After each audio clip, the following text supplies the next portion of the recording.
Welcome to the Fantasy Champions Fantasy Football Podcast. Here's your host, Morgan Colby and Rick Lemon. What's going on, Fantasy Champs? I feel like this show should be short. Definitely not. The doubt, the severe doubt you have that I don't believe in us either, not gonna lie. Yeah. Welcome to the show. My name is Morgan Colby. I got Rick Lemon with me as always. We got a good show to get to you today. We are going to break down all of the crap that's been happening for the last week and a half. And by crap, I mean this is the worst free agency I think I've ever seen. It's not. I think, was it last year's that was worse? I don't remember. I feel like last year was worse. I don't remember worse. what happened last year. There was a lot of good running backs available, but like zero receivers. I'm actually curious to see your thoughts on a couple of different guys, including a conversation that, let's play a game later. Okay. You sound good to play a game later? Which slot receiver do you want? Okay. I like it because there's three. And we can rank them. All right. So anyway, so we'll break down all the free agent moves. We'll talk about, towards the end of the show, some trades that happened, and whether they're good, bad, ugly, whatever, we'll break that down. And maybe we'll throw in some offensive linemen changing teams. Tell you how that affects this. I don't know nothing about offensive linemen, man. I listen to specific reporters on that crap. Yeah. The guys that lube themselves up on the offensive line. Yeah, that's the best people to listen to when it comes to offensive line. I was going to say that that is funny. Yeah, because you can tell they love the game. Like, those people are crazy. It's easy to love the skill players. The fat guys, you got to... They're like the nicest people you'll ever meet. Yeah, man, all these other people... I love the big boys. They they beat people. They go to prison. Waving guns around. Skill position players breaking the law. Oh. Aaron Hernandez killed people. And then you got offensive linemen. Has an offensive lineman ever killed anybody? Not to my knowledge. Well, on the field. Well, that's... Yes, that is true. But anyway, so we'll throw in some offensive line chatter just to give you some changes to the offensive line because I feel like there's been zero changes overall to some of these offensive line, but anyway, we'll break that down too. Anyway, before we do that, check out our website, fantasychampions.com. Follow us on Twitter, Instagram, Facebook, TikTok. If you're listening on Apple Podcasts, Spotify, Stitcher, and any other podcasting platforms, please leave a review, share this podcast with your friends. If you're watching on YouTube, subscribe, click the bell for notifications, like, and comment down below any questions you may have for us. It's one of my favorite shows of the year, by the way. If you're watching on YouTube, subscribe, click the bell for notifications, like, and comment down below. It's one of my favorite shows because I like when people move around. Yeah, it's fun. It's fun. It makes it more interesting. Thinking about players in new uniforms, it's weird. Mm-hmm. I'm imagining Lamar in a Tennessee Titans jersey. Oh. Imagine if it was Lamar and Henry. Oh.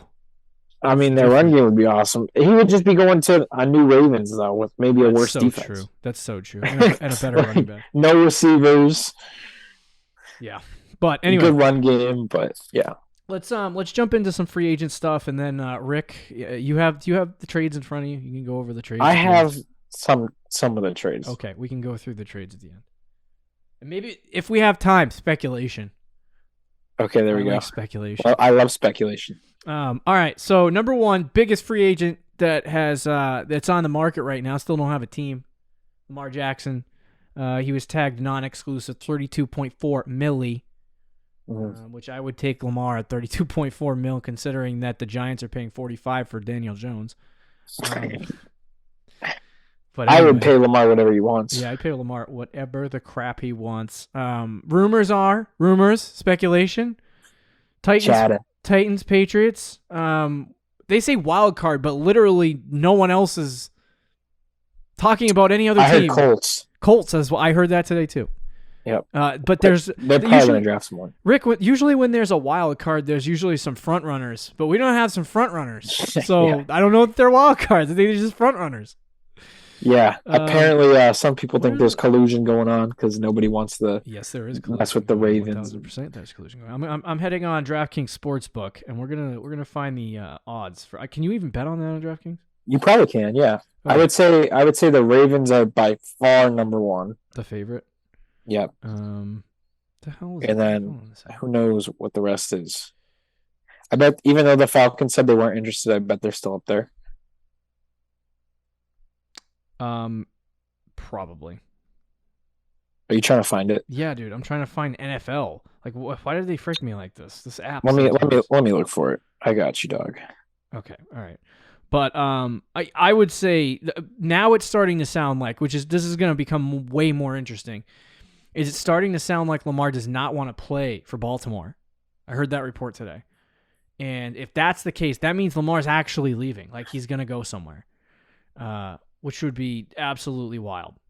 I found the NFL, but I'm not going to lie. I probably can't find this stupid. Player futures? I don't know if they have one. Yeah, they just got player totals. I'm gonna look up Lamar. Bear with us. Yeah, we can't. I can't find it. Anyway, I'm live checking this. 11 minutes ago, bookies.com. Okay. Super valid. Oh yeah. All right. So Titans are the favorites at plus 225, which is way lower than I thought it would be. So they're not heavy favorites, but they are the favorites. Okay. Then it's Titans at 400, Patriots at 500, Ravens 225. Oh, okay. All right. I thought you said Titans 225. I was like, whoa. No, Titans 400. Patriots 500. Vikings are fourth at 550. There's a wild card team. Yep. Colts at plus 1,000, and then there's a huge drop off. Jets, Falcons, and then the field. Okay. So it seems like it's really Patriots, Titans, Vikings, Colts. Those are the four teams. Those are the four wild cards for Lamar. Right. Interesting. Thank you, reporters. So anyway, any Lamar Jackson news, we will bring it to you. Of course. So I guess we'll this free agency tracker's got the top 100. I don't know that Derek Carr would be a top 100.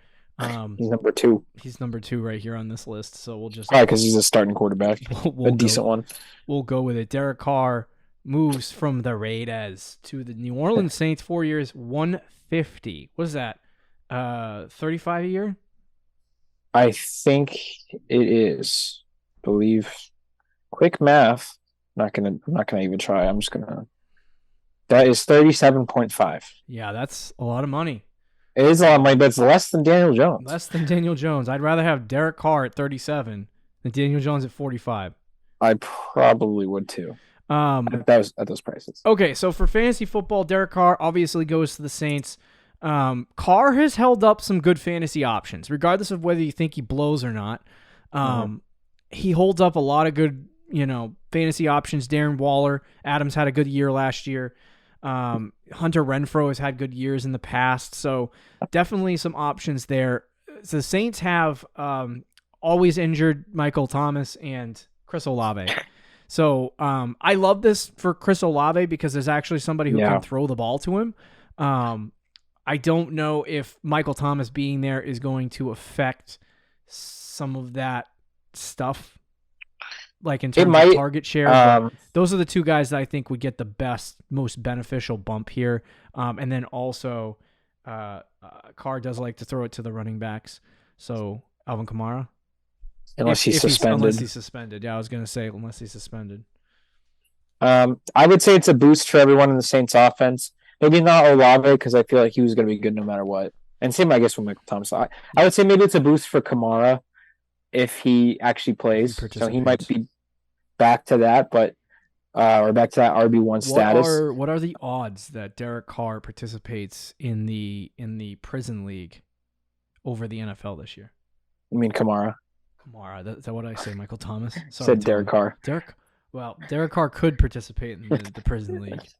Derek Carr would be one of those guys that would get caught on like tax fraud, go to prison, and he would pick up the soap, dude. He'd bend right over. I would say, I actually do think this is better for Olave, or this is good for Olave. Yeah, I agree. I think he's going to be a sneaky good pick. Obviously, for the year 2 receivers, everybody, including myself, breakout or just sleeper? It's going to be pants off for Garrett Wilson. Oh. But Olave should be on the same level, and I don't think he will be. Okay. You'll probably be able to get Olave at a discounted price. How good is this offense going to be? Like, should we be excited that it'll be decent, or should we anticipate it being like the Broncos? Well, that's the problem is we don't know. Yeah, the Broncos kind of destroyed us last season. Because when Stafford went to the Rams, it was great. When Brady went to the Bucs, it was great. But then Russ goes to the Broncos with Nathaniel Hackett. I mean, and it goes to crap. I would say, like, so Chris Olave did not have last year Michael Thomas. Mm-hmm. So if Michael Thomas plays this year, I don't know how Michael that Thomas works plays, that should be a really good offense. It should be a really good offense with Derek If he Carr doesn't play, it's kind of average. Yeah, but in terms of Chris Olave, I'd rather him get more targets. Then if I had to choose. Yeah, I mean, based on that, then yeah, you would rather. I'm going to draft Chris Olave. Right. So anyway, I agree with Rick though. It does upgrade it upgrades the quarterback room. I think. I don't think it makes the Saints win anything, but no. Well, they might win the South. I mean, who knows? I was thinking about that. Another guy that we will talk about a little bit later, Adam Thielen, goes to Carolina. Well, like I said, we'll discuss that more in detail later. But he said that the Panthers are going to win the chip, and I was like, what the freak are you talking about? And I'm like, you know what? That division blows so hardcore. I really was thinking about it too the other day. I'm like, the Panthers, I'm pretty sure, had a top 10 defense last year. CJ Stroud comes in and he's the second Stroud, and they're good. They could be sneaky. Could be sneaky. All right. They have made some additions, which we'll talk about. Saquon Barkley, quickly, we predicted that he would go back on the tag. Very interesting situation because Daniel Jones signed a contract. We'll talk about that. Let's throw it in together. Daniel Jones signs a 4-year, $160 million deal, $45 million a season. Freaking insane deal. We talked about that in the past. We don't need to spend time on it, but he signs his deal, which then causes the Giants to say, we can tag Barkley, and that's a smarter decision for them because it's 1 year, $10 million. Yeah. As opposed to paying him $100 million like the Rams paid Todd Gurley. So, so both of those guys stay put as we anticipated. And I think Barkley will be fine. And I don't know what's going to happen with Daniel Jones. I think that's the biggest mistake the Giants ever made. I mean, such a bad decision. I would have tagged Daniel Jones and signed Barkley because even though I know Barkley's a running back and everything like that, he's still like a top 5 running back in the league. You don't have to sign him to a crazy deal. Sign him to like a 3-year deal. And then you tag Daniel Jones, give him another year. If Daniel Jones has another good year and you make the playoffs again, he's the franchise quarterback. But if he sucks, you get out of it. And it was the 1 year. It's a 1 year money payment. Yeah, that's because now you bet that he's what he was last year, which still wasn't even that good. It was okay. Is what you need and more going forward. Like 15 touchdowns and 5 interceptions got him a $3 million contract. Hey, he did have like 8 rushing touchdowns. It makes you think, though. What does Mac got to do? Mac really doesn't. I don't even think he has to do much. He's just got to show up. Just play like he did his rookie year, and he probably gets $35 million at least.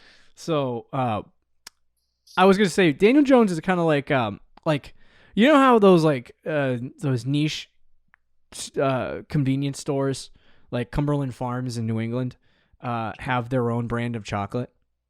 You're saying he's like the Walmart brand. He's like the Great Value. He's like the Great Value brand of like box cereal. But except you're paying $2 more than the name brand. It's like makes no sense. You know what? I could get a Kellogg's branded cereal, but I'm going to get the knockoff version for $2 more. How's that sound? No. Hey, I'll give you. Is Daniel Jones a top? No. You said the word top. Is he top 16? So that's half the quarterbacks. Would you take him in the top half? No. No. Yeah. We should do a whole segment of a show next week on Daniel Jones and who we would take over him. Yeah, we could probably do that. Baker Mayfield or Daniel Jones. I don't know. Anyway, so so Barkley and Daniel Jones both get Barkley doesn't get paid, but they both return, so things should be relatively the same for the Giants. No changes there. Jacobs returns. Jacobs also returns and goes back to the Raiders on the tag. Which we also predicted. 1 year, $10 million. Get one more year out of him. I did want to say, so Orlando Brown moves from Kansas City to Cincinnati, which means they're most likely going to get rid of their offensive tackle, whose name escapes me. John Williams. Is it John Williams?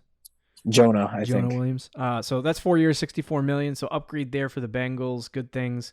And then Jawan Taylor goes to the from Jacksonville, which kind of blows for Trevor Lawrence. He goes to Kansas City to replace Orlando Brown. 4 years, $80 million. So they're probably going to draft a tackle in the first round. I think. Yeah, I would imagine. That'd be the case. Jason Kelce returns to the Eagles. 1 year deal, $14.25 million, probably his last year with the Eagles. So he comes back. We also got offensive tackle Mike McGlinchey. He signs with Denver. So Denver making there you go, Denver on the offensive line. Another quarterback signing, Geno the Phenom. This guy, 3 years, $75 million. I can stomach this one a little more. This one's a little bit more stomachable because he was actually good. Yeah, and the contract is less, isn't it? Yeah, but what is that? 20 something. I see. I think it's a good deal for. It's probably a good deal for Seattle because I think this is a signal that they're not going to draft a quarterback, which they're stupid not to. But like if Anthony Richardson, though. It's not like they're committed. Is there? They're not committed to not drafting one, but they should be drafting one right now. I agree. They need to get Richardson would be perfect. That would be a perfect 1,000% draft pick for them. But so Geno can go for a couple years and then you get rid of him. I don't know if there's any way out of this contract. I don't know how the money shakes out. Yeah. So how much is 25 a year though is not compared to what Daniel Jones got. He got $20 million less. Do you know the guaranteed? So I don't. I can look it up. All right. It's probably a lot. I mean, it's only 3 years. Don't worry about it. I don't care that much. But if the guaranteed money all falls in the first 1 or 2 years in the deal and they can get out of the deal for free. $40 million in guaranteed. Okay. So that sounds like it's probably spread out, but I don't like that as much. But at least it's not all guaranteed. Yeah, I know. Geno gets the bag though. So that's a mid-lane quarterback getting paid. Caleb McGarry, offensive tackle for the Falcons, goes back. I don't know if that means anything for them because they kind of blow. Evan Ingram stays with Jacksonville. He gets tagged. You know what's hilarious? The tag for tight ends is higher than running backs. That's kind of funny. Yeah, I mean, it makes sense, though, honestly. Steelers add to their offensive line, so keep an eye on that. If they make more additions as the offseason goes along, it could be good things for Kenny Pickett, Najee Harris, Deontay Johnson, and what the frig is his name? George Pickens. And Pat Freiermuth. They got a good team. Holy crap. They got good weapons. Yeah, that's fair. But they signed this guy. They're actually really not bad. They finished with 9. They finished higher in the standings than the Patriots. They had 9 wins last year. Wild. But Isaac Samalu, the offensive guard, coming from the Eagles, going to the Steelers, so they make an improvement on the offensive line. Here is one of the biggest skill position moves of the entire offseason so far. One of the biggest, because I think there's a couple of guys in here that I do like. I can't even see his name, but I absolutely love the player. But Jacoby Myers goes from the Patriots to the Raiders. 3 years, $33 million. What are your thoughts on this deal, Ricardo? I don't love it. I like him more on the Pats fantasy-wise than I do the Raiders. Okay. But I also don't. The more I think about it, I don't hate it either because they traded Darren Waller.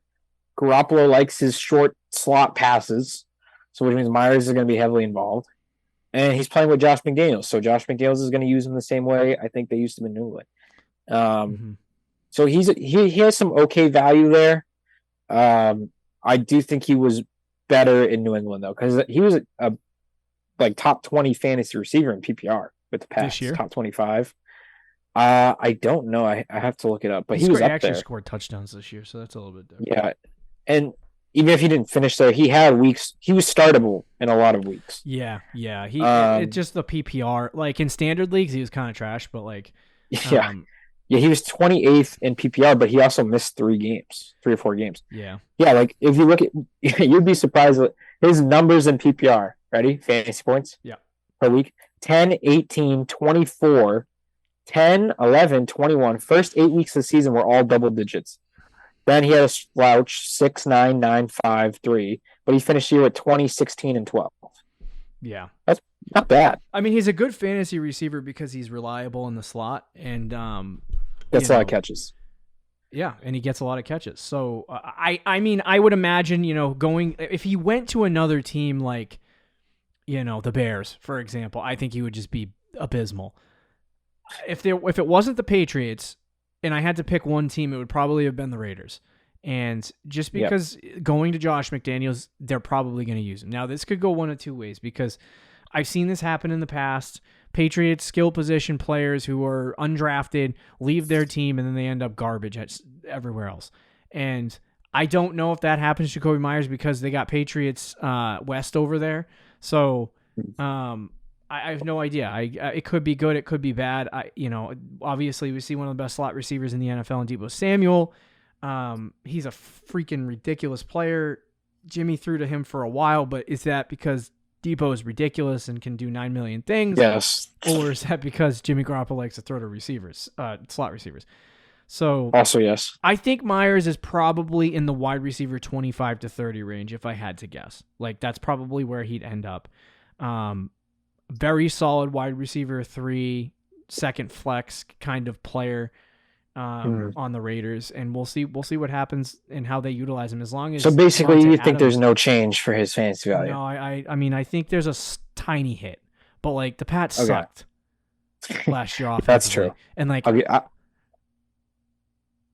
I feel like him going to Josh McDaniels would make him more efficient, but then you have other guys there. Like he's not going to get the only reason why he caught 6 touchdowns last year is because there's no one else to throw the ball to. So right, Devontae Adams is going to be right. So there. we'll see. But I'm probably going to have him in my 25 to 30 range if I had to guess. Maybe 30 to 35 because, there's a lot more receivers available to rank than end up playing in the end of the season. So anyway, but that's Myers.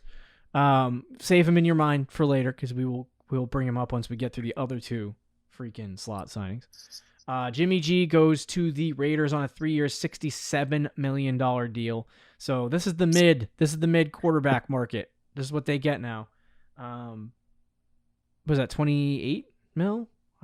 No, that's like 22. 22. All right. So Raiders basically just get the same thing as Derek Carr. 23, maybe 22 and a half. Except this like guy wins football games more often. Yeah, I think Derek Carr might be a slight. I don't know. It's like kind of the same, to be totally honest with you. Yeah, it is the same. I want to say Carr maybe has a tad bit more talent, but yeah, they're pretty much the same quarterback. But Garoppolo does win more, so I can be that. But is that because he was on the 49ers? Yeah. Do you see a downgrade from skill position? Because Waller got traded, which we'll talk about. Skill position player, Devontae Adams. Devontae Adams, does that hurt or help his stock or keep it the same? I don't think it really changes it. I mean, maybe it hurts a little bit because Carr and Adams had a connection. Yeah. But we saw Jarrett Stidham throw like 3 touchdowns to Stid the Devontae kid. Adams. Yeah, so if he can do it, I think Garoppolo can still do it. I think Adams is probably I'm still curious because he went from, the Pats offensive system to the Shanahan system, and he obviously had forms of success in both. But does him being in the Shanahan style system and going back to to a New England style system with Josh McDaniels, is he still able to do that or I don't know. That's a good question. He was with the Pats for a couple years as the backup. Was it like 3 years there? So yeah, something like that. I feel like he knew the system pretty well.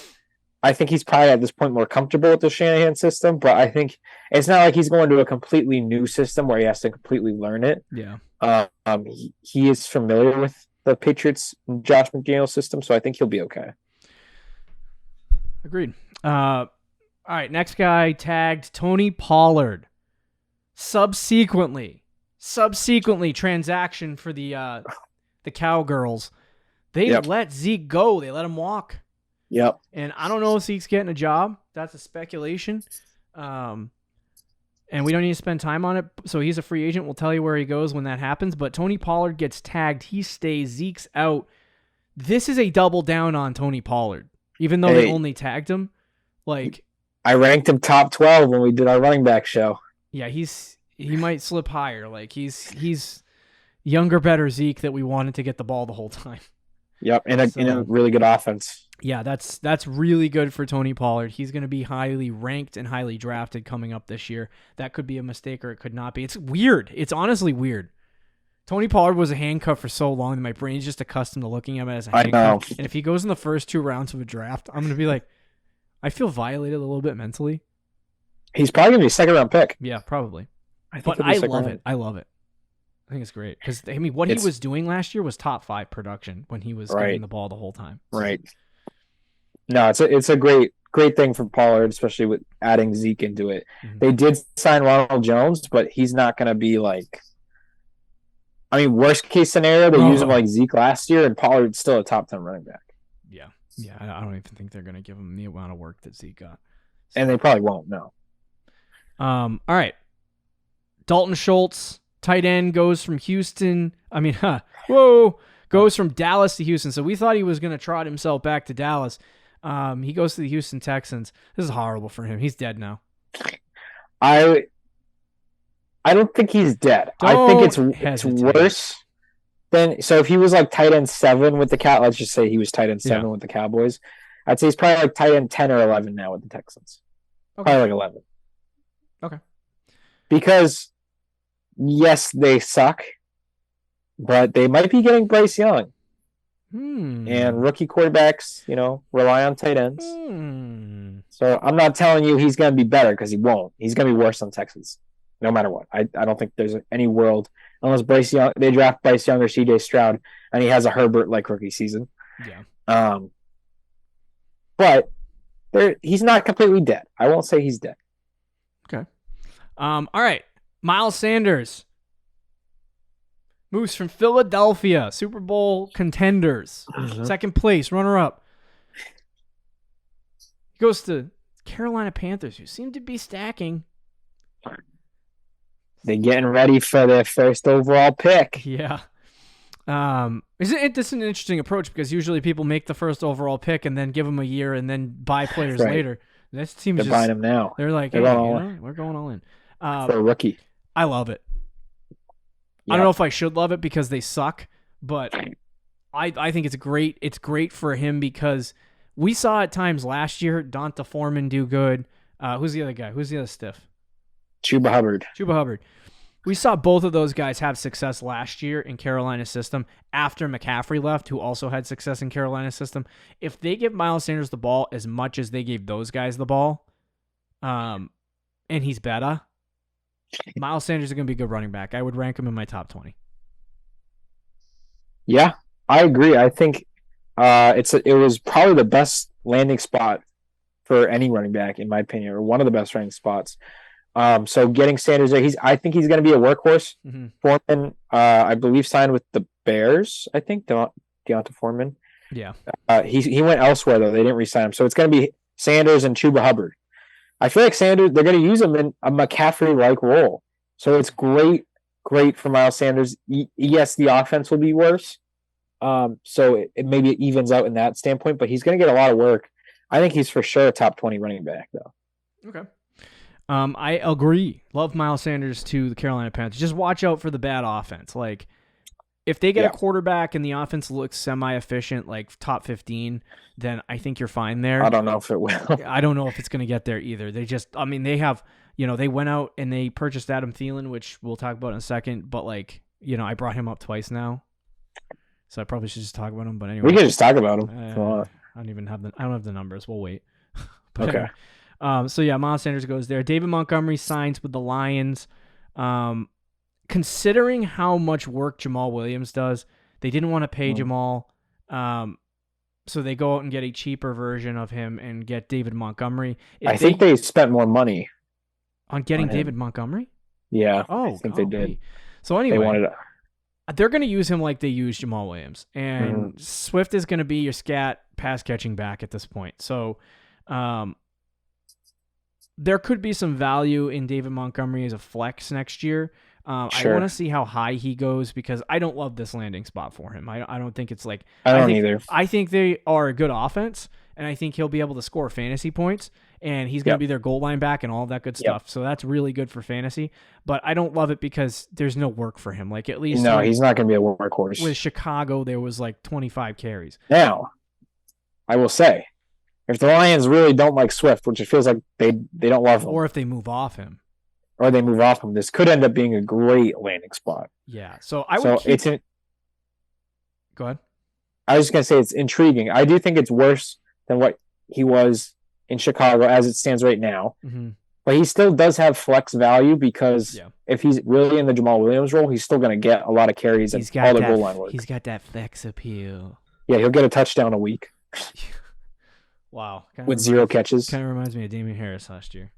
Yep, that's kind of what he is now. Anyway, David Montgomery to the Lions. Very weird. Very different to see him. I don't know what it is with all of these NFC East players. That's the NFC North. NFC North players swapping teams here. Kind of weird. But anyway, we have Juju Smith-Schuster from the Kansas City Chiefs going over to the New England Patriots. 3 years, $33 million.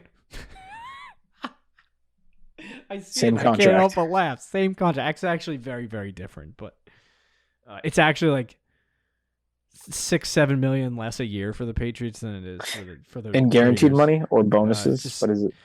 There's a lot of incentives in Juju's contract, so which I don't know if he'll hit, but yeah, Juju to New England. We talked about the Colby Myers situation where Myers would be the, this dump off guy for Mac Jones and somebody that Mac could trust in. And I think, the style that Mac plays is that short, he takes a lot of short passes, waits for things to open up over the top. And when they do, he takes a shot. So that's kind of the way that he plays the game and how you should play the game with a quarterback like that. So Juju's going to get a lot of run underneath. I think he's got a larger route tree than Myers, and he can catch, run after the catch a little bit better. I would say they separate the same, and they are probably just as fast. He's just bigger bodied and can break tackles. So, fantasy wise, I don't think the way the Chiefs deployed him and the way the Pats deployed him, and the fact that the Pats right now, as it currently stands, they don't have any weapons. I would say PPR wise, maybe a slightly better spot for Juju. I agree. He's going to get more opportunity.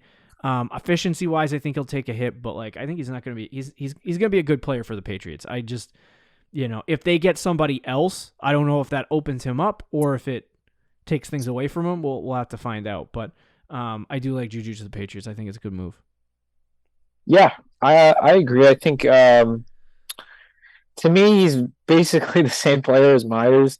The only thing that separates them is the yards after the catch, which Juju is better at than Myers. Yep. So therefore, I would rather have Juju than Myers. But it's not to cross sports, but we were talking about the Celtics and Malcolm Brogdon and Marcus Smart and Derek White, how they're all similar players. It's the same thing. Yes. Juju and Myers are very similar players. They play the same role. They have similar athletic ability. They have similar football sense. They're just very, very similar players. Yeah. But yeah, I do think it's a good spot for Juju because he's going to play the slot receiver, which are always great with the Patriots. It's good with Mac Jones.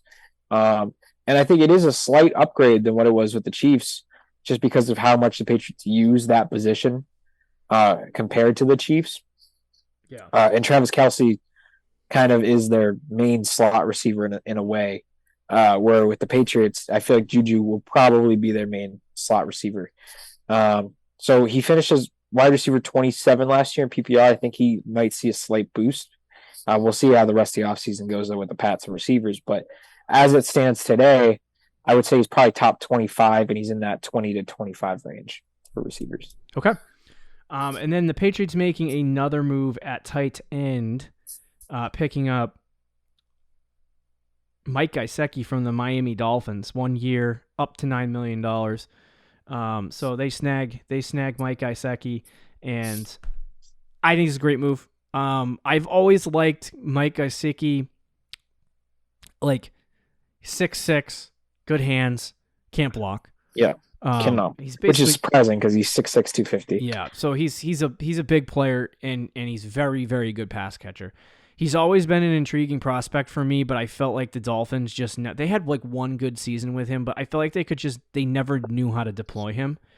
Yeah, he was tight end 7 in 2020 and then tight end 9 in 2021, but last year he was tight end 23. So I think this gives the Patriots this is an upgrade over Jonnu Smith, and it gives them, like Bill O'Brien, had Aaron Hernandez and Rob Gronkowski back in the day, and obviously Gronk was ridiculous and Hernandez was very good before he killed people. Second Aaron Hernandez reference on this podcast. Wild. Just in this episode.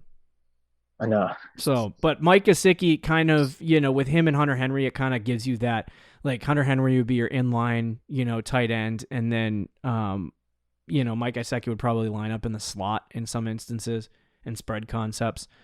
So we'll see how they deploy him, but I think it's a good move for them. I don't know how much real opportunity he's going to get from a pass catching perspective.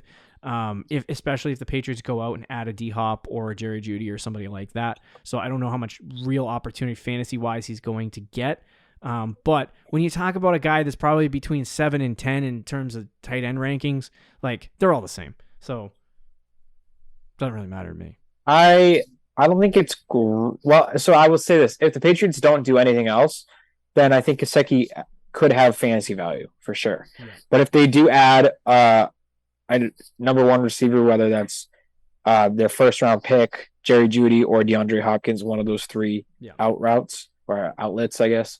I don't think Gesicki has much fantasy value. I think he's going to be solid for the real NFL, and I do like the move. Mm-hmm. It does kind of concern me that both him and Hunter Henry aren't the best run blockers, tight ends, a little bit. But I do like that they kind of can do that 2 tight end set that Bill O'Brien used with Gronk and Hernandez. Third reference to Hernandez now. So I do like that, but I don't see him being a real fantasy asset unless, again, if the Patriots do nothing rest of the offseason and this is their final roster, then I would be interested in Gesicki in later rounds. Yeah. Paris Campbell signed with somebody, but I can't see it. Giants, I think. No. I thought it was Giants. Was it Giants? Okay. So Paris 1 year, $1 million. It doesn't really change how I feel about Paris Campbell. Devin Singletary, he went where again? Texans. Play the Rex Burkhead role. That actually, I don't freaking care about Devin Singletary, but that I think does take a small sledgehammer to the value of Dameon Pierce. I love it. Oh God.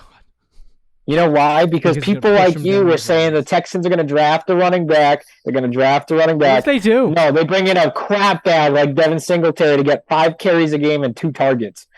So Pierce still has value. He's not an RB1, but he still has value. Okay, fair enough. And then the final guy we'll mention on this portion is wide receiver Adam Thielen signing with Carolina. So interesting move. He actually that might help his fantasy value. Yeah, Jiffy because there's no one else to throw Battle to. of the Mid.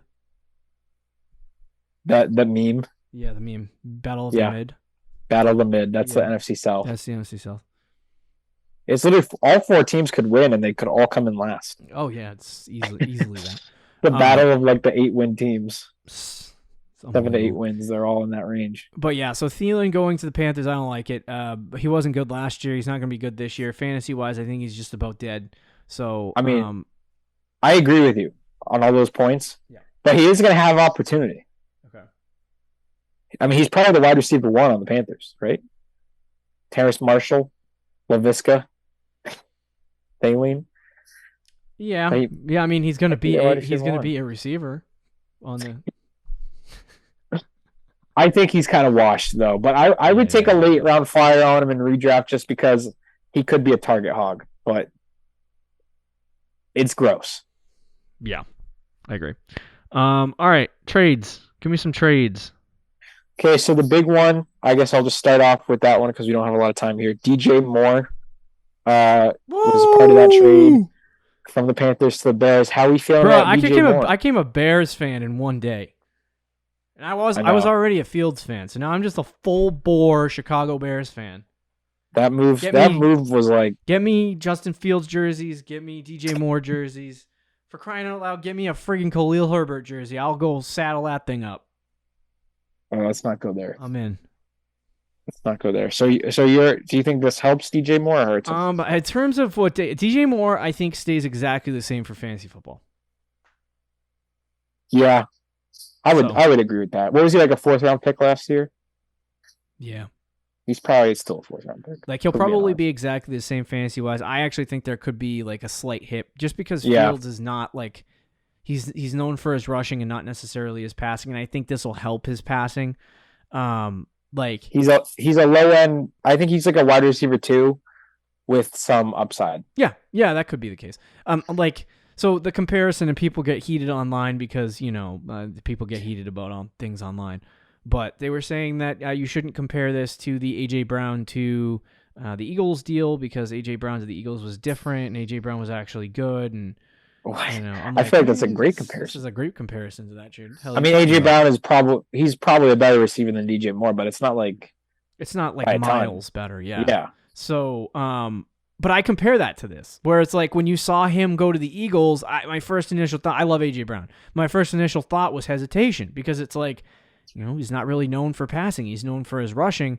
So, like, is this going to hurt A.J. Brown or is it going to help him? The Eagles were 8-9 last year, whatever the crap they were. So, it's like all these questions. And then he comes out and has a great year. So, it's like, I think this similar thing could happen to the Bears where everyone's looking at it right now where it's like, oh, this might be a downgrade from where he was before, where they didn't even have a freaking a quarterback. So, I think he'll be fine. Every quarterback that he's ever had, he's always kind of produced. And, I think he'll be fine in Chicago, and there might be some upside there too for him, if the Bears end up being, or Justin Fields ends up being really, really good. Right. All right. Super, super quick. We already talked about Darren Waller, so I don't know if we should go into him. Do you like it? Dislike it? Just Darren Waller. Yeah, to the Giants. Yeah, battle of the mid. I think it's okay. It's all right because he's the wide receiver 1 now on that team. Yeah, no, there could be a lot of targets, but he can't stay on the field.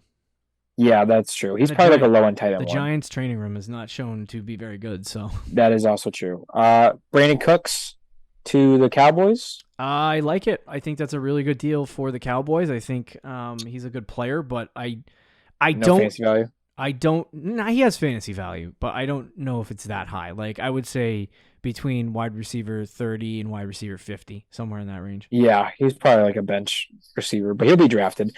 And super quick, we didn't talk about it, but I wanted to bring it up, was Baker Mayfield to the Bucs, bro. Oh, yeah.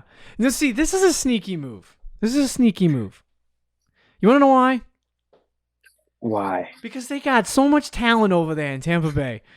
They're pouring talent-wise. They do, and I don't think they're as talented as they were, I'll say. Yeah. Oh, no, I get that. I just mean, like, if you had Baker Mayfield go to a team with Chris Godwin and Mike Evans, you feel okay about it. That is true. And they have some guys on defense.